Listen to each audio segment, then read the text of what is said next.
Hey everyone, so today I want to talk about the great debate, battery-powered hearing aids versus rechargeable hearing aids. And I can only really speak to my own experience with both, so let's get into this and see if you're team battery or team rechargeable. So let's go back to the beginning of my hearing loss journey where I only had one hearing aid, so my only option was to have battery-powered hearing aids. And so for the first few years, I had one hearing aid, batteries were all I knew, it was fine, because I didn't wear it that often, so I was like, didn't go through that many batteries, didn't phase me. But when my other ear caught up and I had to get a second hearing aid, I had to kind of dove into it a bit more about battery versus rechargeable, and my audiologist gave me a test rechargeable pack.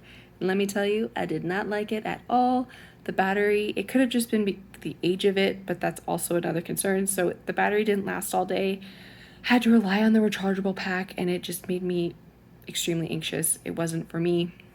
And the fact that it was only a few years old, the fact that it didn't stay charged the whole time was a big concern, because you want your hearing aids to last 4, 5, 6, 7 years at least.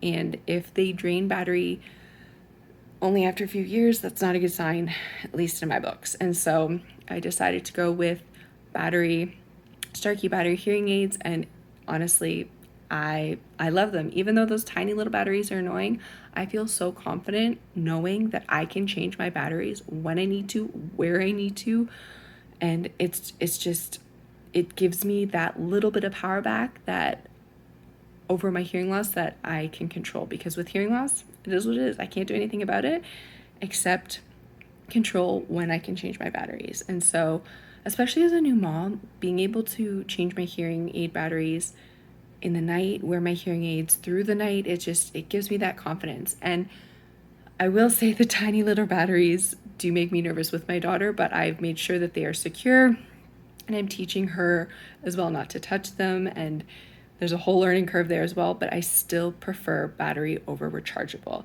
And I know there's some people who are team rechargeable, and there's some people like me who are team battery, and I'm very, very curious what made you decide on the ones you have, and if you like the rechargeables, if you like the batteries. I'm just very curious, what is more popular and your experience with them, because it is a huge debate, because there are people who are like, I'll never do batteries and I will never do rechargeable. And I will personally say I'm one of those people that will not ever likely get a rechargeable unless that's my only option, if one day they only ever offer rechargeable. But from here on out, I am team battery, I am battery powered, and it works for me. So let me know in the comments if you're team battery or team rechargeable.